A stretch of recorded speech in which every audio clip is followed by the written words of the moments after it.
Alors là, on va inviter les deux sœurs Desrosiers. Ils mettent leur micro. Bon, je les trouve tellement différentes, puis en même temps, sont tellement semblables, je ne sais pas comment le décrire, mais vous allez le voir physiquement, combien ces deux sœurs qui se ressemblent, puis je les trouve toutes belles. J'ai vraiment hâte d'entendre ce qu'elles veulent dire. En même temps, j'étais excitée, je me dis « qu'est-ce qui a fait en sorte qu'ils voulaient être complices? » J'ai bien hâte. Alors, les deux sœurs vont nous parler de s'exercer à la reconnaissance, qu'on a remarqué, nous, à notre table, qui va vraiment avec la jalousie. Dans le fin fond, on sait qu'on peut diminuer notre jalousie puis vraiment aller la remplacer par la reconnaissance, combien ça ferait une différence dans nos vies. Alors, je trouve que c'est un sujet parfait. Est-ce que vous parlez en même temps, les filles? Oui? OK. Après ça, on va refaire la même formule encore par équipe, par table, échanger, discuter. Puis je vais revenir vous dire... est-ce qu'il y a un chant à la fin, Madame Néo? OK. Madame Lynn, comme ça je l'appelle. Alors, il reste Marie-Ève, son petit micro. Petit guidou. Bon, je laisse la place aux Desrosiers Girls.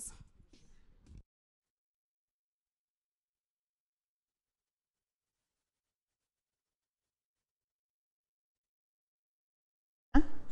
Oui? OK. C'est brillant. C'est quoi? C'est ça quand t'es vedette. Ah, c'est ça. OK. Bonjour. Alors, moi, je m'appelle Marie-Ève Desrosiers. Puis, je suis membre de l'Église Le Sentier ici depuis environ le printemps 2016. Puis, mon mari, c'est Étienne Saint-Louis. Et je suis maman de 4 filles qui sont âgées entre 5 et 12 ans. Je suis aussi étudiante à la maîtrise en counseling et spiritualité à l'Université Saint-Paul. Et bien entendu, je suis vraiment heureuse d'être ici ce matin avec vous pour partager qu'est-ce qu'on a préparé, moi et ma sœur. Donc, je vais la laisser se présenter. Donc, moi, mon nom, c'est Andréane Desrosiers. Je suis psychologue et maman d'une petite fille de bientôt 2 ans du nom de Xavier. Mon mari, c'est Jean-Michel Major, puis on est membre de l'Église Le Sentier depuis 2013. Puis moi aussi, je suis très contente d'être avec vous ce matin, de voir des visages que je connais, des visages que je connais pas, de pouvoir ralentir ensemble, puis vraiment s'attarder sur l'importance de s'adonner à la gratitude. Notre souhait ce matin, c'était vraiment qu'on puisse prendre un temps ensemble pour regarder qu'est-ce qu'il y a à l'intérieur de nous. Un temps pour vraiment cultiver notre amour puis notre admiration pour Dieu, puis par la même occasion s'encourager les unes les autres aussi à mieux s'aimer. Fait que si on commençait à se demander qu'est-ce que la gratitude? C'est quoi ça, la gratitude? Mais selon la littérature, la gratitude, ça peut prendre vraiment plusieurs formes. Ça peut être une émotion, un trait de personnalité, une valeur morale ou une habitude de vie. Avec le temps qu'on a aujourd'hui, on va plus s'attarder à la gratitude comme un vécu émotionnel, puis un petit peu porter une attention sur la gratitude, de s'adonner à la gratitude en tant qu'une habitude de vie. Fait que la gratitude, c'est une émotion qui est positive, qui est interpersonnelle, donc ça implique quelqu'un d'autre. C'est très relationnel comme émotion.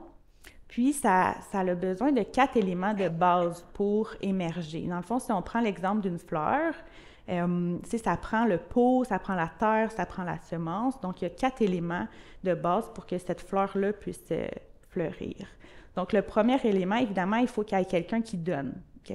Quelqu'un qui donne quelque chose à quelqu'un qui reçoit. Donc, ici, on va parler d'un bienfaiteur, celui qui donne, puis quelqu'un qui reçoit, un bénéficiaire. Le deuxième élément, c'est qu'il faut que la personne qui donne donne quelque chose de bon, quelque chose de souhaité par le bénéficiaire. Puis, le troisième élément, c'est que ce quelque chose de bon-là, cet avantage, ce don, est donné avec bienveillance. C'est pas par accident ou par devoir que c'est donné, c'est offert. Puis, le quatrième élément qui est intéressant aussi, c'est qu'il y a un prix qui est payé personnel par le bienfaiteur.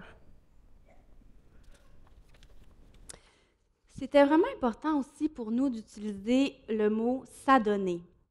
Ce qu'on voulait souligner d'intéressant, c'est que « s'adonner » dans la langue française, c'est un verbe qu'on appelle pronominal réfléchi. Donc, c'est comme si l'action que la personne fait se réfléchit sur elle-même. C'est son être tout entier qui est impliqué dans l'action de la gratitude. C'est un peu comme dans le sens de s'abandonner à, se donner à la gratitude ou être baigné dans la gratitude. À l'image de la fleur, pour l'aider à pousser, il faut la cultiver. C'est la même chose pour la gratitude. Puis, pour ce faire, il y a 3 étapes qui impliquent les 4 éléments qu'Andréane a présentés. Tout d'abord, on oriente notre attention vers le geste qui suscite la gratitude vers le don. Ensuite, c'est de prendre conscience de la source du bienfait, de l'intention du bienfaiteur. Et enfin, c'est d'apprécier la valeur du don. C'est vraiment notre être tout entier qui choisit de s'adonner à la gratitude. Puis, ici, on a un passage qui contient tous les éléments qu'on a discutés. Donc, les 4 éléments qui sont nécessaires, donc le pot, la terre, la semence, puis les 3 éléments qui aident la fleur à pousser, que Marie-Ève a parlé. Donc, ça, on peut voir encore avec l'image de la fleur que c'est comme le soleil, l'eau, les nutriments. Oui, donc c'est sûr, là, ça c'est notre passage, il y a beaucoup de texte. Je vais le lire avec vous, mais comment ça va fonctionner après? On va relever chaque élément du texte, puis avec vous, ensemble, on va élaborer un petit peu sur chaque élément qu'on trouvait important dans le texte. Donc, le texte qu'on a choisi, c'est dans Luc 17, 12 à 19. Je vais le lire avec vous. Donc, comme Jésus entrait dans un village, 10 lépreux vinrent à sa rencontre. Se tenant à distance, ils élevèrent la voix et dirent « Jésus, Maître, aie pitié de nous. » Dès qu'il les eut vus, il leur dit « Allez vous montrer au sacrificateur. » Et pendant qu'ils y allaient, il arriva qu'ils furent guéris. L'un d'eux, se voyant guéri, revint sur ses pas, glorifiant Dieu à haute voix.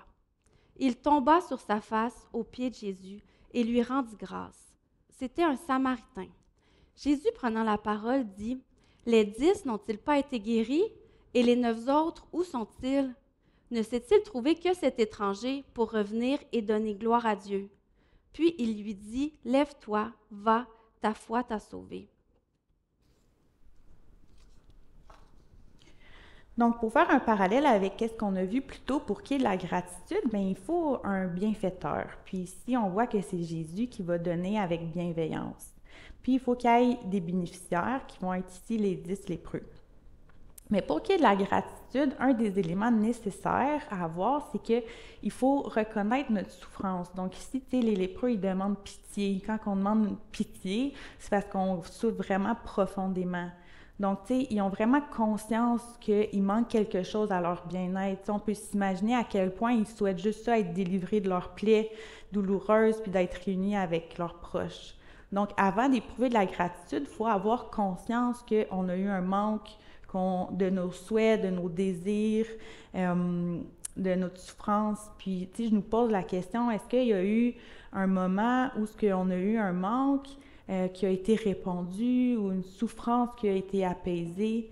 Puis c'est comme ça qu'on peut tranquillement se laisser aller à s'adonner à la gratitude. Dès que Jésus les eut vus, il leur dit « Allez vous montrer au sacrificateur. » Comme mentionné plus tôt, c'est Jésus le bienfaiteur. C'est lui qui donne avec bienveillance. Il est celui qui voit. Le plus beau cadeau qu'on peut faire à quelqu'un, c'est de le voir dans son entièreté. Ici, le simple fait que Jésus les voit, c'est déjà un cadeau. Et en plus de les voir, Jésus les entend. Même si on ne voit pas toujours ce qui nous a été donné, on peut se rappeler que nous sommes vus et entendus par Dieu.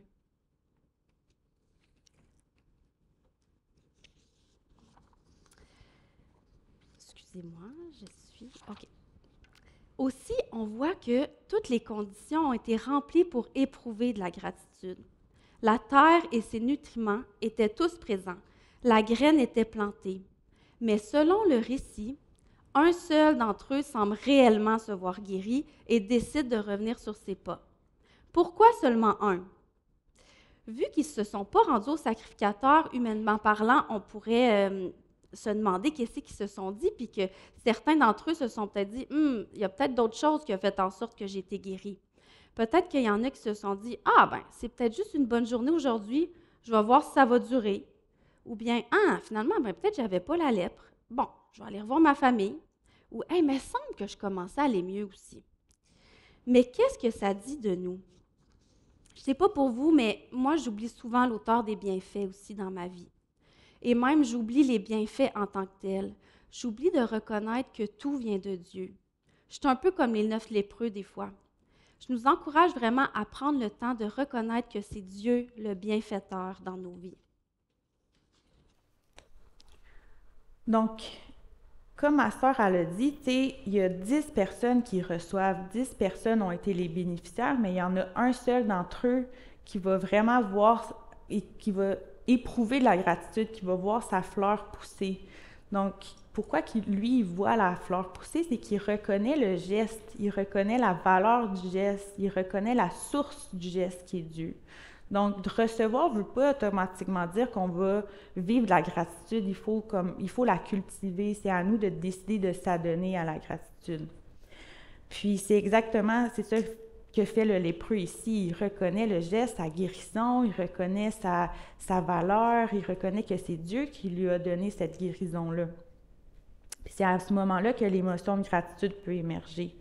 Puis dans la Bible, on est souvent encouragé à reconnaître les gestes que Dieu a pour nous, puis à le glorifier, comme on le voit dans 1 Thessaloniciens 5, 16 à 18. « Soyez toujours dans la joie, priez sans cesse, remerciez Dieu en toutes circonstances, telle est pour vous la volonté que Dieu a exprimée en Jésus-Christ. » Donc, de remercier Dieu en toutes circonstances quotidiennement, que ce soit par la prière ou en ayant un journal de remerciement, mais ça nous amène à porter une attention sur les aspects positifs de nos vies, sur les bienfaits, sur les gestes que Dieu a pour nous, sur la source des gestes.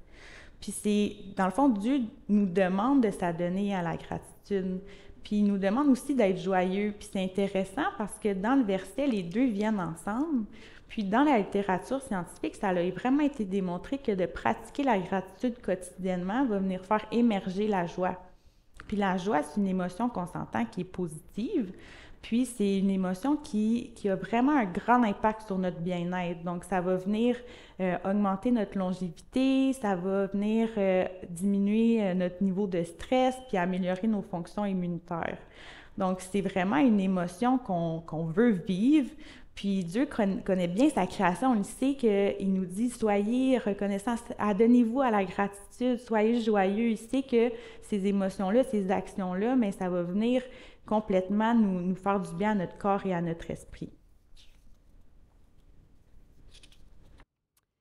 Non seulement c'est bon de prier ou d'écrire nos sujets de reconnaissance, comme Andréane a dit, mais c'est bon aussi de les exprimer à haute voix. La reconnaissance, ce n'est pas une affaire privée. Il est bon que notre gratitude soit partagée aux autres, puisqu'elle a un effet sur eux. Ici, le lépreux, il ne cherche pas à rencontrer Jésus en privé. Il tient à le remercier publiquement, à haute voix. Dans la littérature, il est mentionné que la gratitude, c'est une manière de nouer des nouvelles relations. On pourrait voir ici même le désir du lépreux d'entrer en relation avec Jésus. Il y a Jésus qui reçoit le merci, mais il y a d'autres personnes qui sont témoins et qui bénéficient des effets positifs de la reconnaissance. Ils sont bénis à leur tour, eux aussi. Remercier à haute voix, ça augmente la connexion sociale et le sentiment d'appartenance les uns envers les autres. Bref, exprimer sa gratitude, ça favorise le maintien de relations positives. Selon les études, exprimer sa gratitude à haute voix, ça l'entraîne même des comportements qu'on appelle prosociaux. Ça veut dire que ça nourrit sa propre motivation à aider les autres et la motivation du bienfaiteur à continuer à aider. Ce qui est fascinant, c'est que la gratitude, c'est une émotion relationnelle. Elle a un impact sur les autres. Jésus était pleinement Dieu et pleinement humain à la fois. Et dans son humanité, le lépreux a probablement eu un effet sur les émotions de Jésus. Peut-être qu'il a ressenti un encouragement à poursuivre son ministère de restauration. Et pour nous, dans notre relation personnelle avec Dieu, lorsqu'on lui dit merci, je crois qu'on a un effet sur lui aussi. Dieu éprouve de la joie à son tour. Puis aussi, dans la gratitude, il y a une notion d'humilité. Tu sais, ici, on voit que le lépreux tombe sur sa face aux pieds de Jésus. Pour dire merci, il faut reconnaître qu'on a reçu un cadeau, un don, quelque chose qu'on ne méritait pas. Donc, l'humilité est liée à la reconnaissance, tandis que l'insatisfaction et l'ingratitude est reliée à l'orgueil. Puis on peut voir dans 1 Pierre 5,5 que Dieu s'oppose aux orgueilleux, mais il fait grâce aux humbles. Donc, après s'être humilié, le lépreux va goûter à la grâce de Dieu. Il goûte au salut, puis il est déclaré comme étant sauvé par Jésus. C'est comme le cadeau ultime. Lorsqu'on choisit de nous humilier, d'être dans la gratitude, bien, Dieu nous attire à lui puis déverse sur nous sa grâce.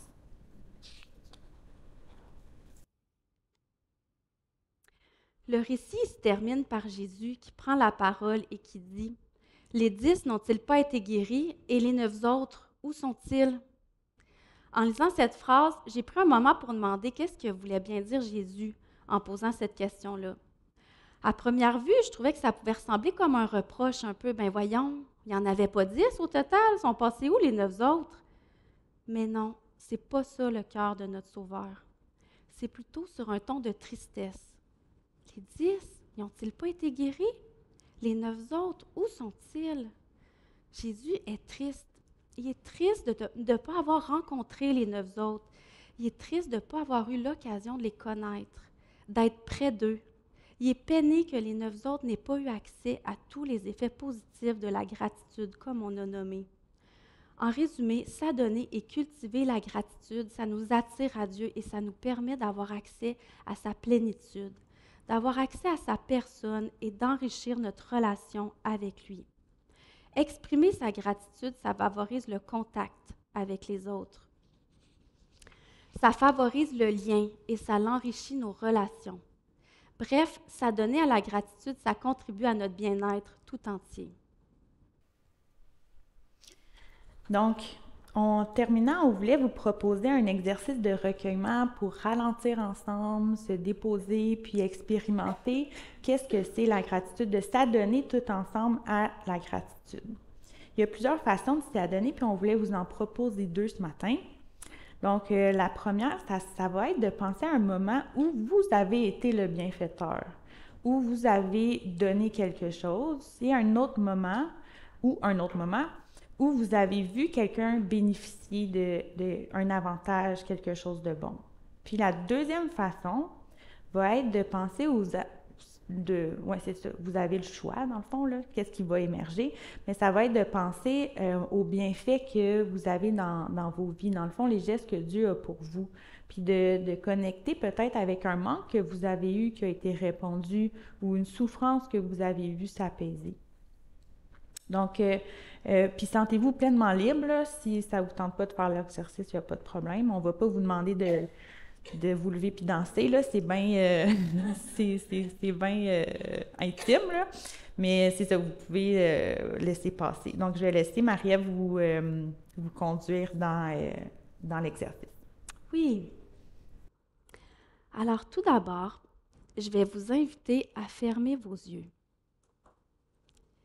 et d'appuyer vos pieds sur le sol. Vous pouvez prendre le temps de déposer délicatement vos mains sur vos genoux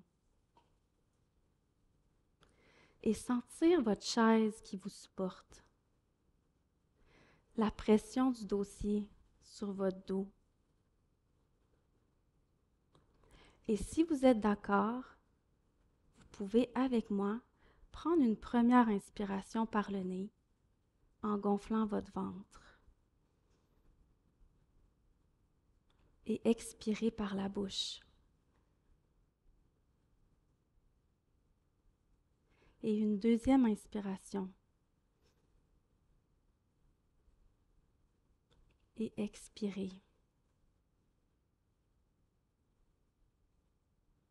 Et enfin, une troisième inspiration et expirez. Et maintenant, je vais vous proposer de penser à un moment où quelqu'un a été reconnaissant envers vous. Ça peut être pour quelque chose que vous avez fait, une parole que vous avez dite, ou un geste réconfortant. C'est à vous de trouver.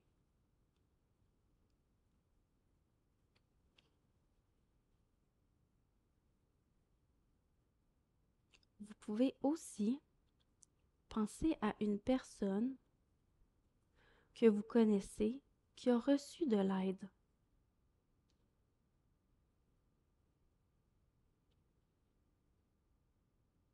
Ou encore, pensez à un moment où vous avez eu, vous, besoin d'aide et qu'on vous a aidé.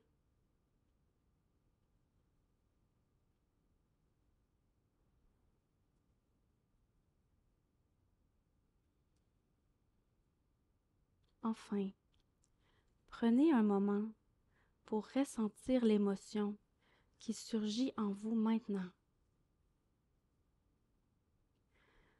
Accueillez cette émotion, recevez-la et prenez le temps de la laisser se déployer.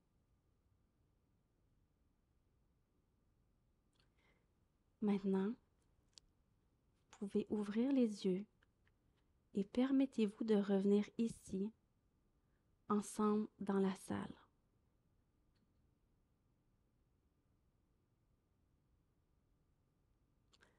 On va être maintenant rendu au moment de partager ensemble nos histoires de gratitude. Donc, on a affiché ici les deux façons qu'on vous propose de discuter entre vous. Puis c'est intéressant aussi de demander aux autres comment qu'elles ont reçu vos histoires, parce que les histoires, c'est là pour nourrir nos liens, pour nous inspirer, puis pour voir l'œuvre de Dieu dans chacune de nos vies. Donc, c'est un cadeau qu'on offre aux autres en partageant nos histoires. Donc, on vous laisse discuter. Merci.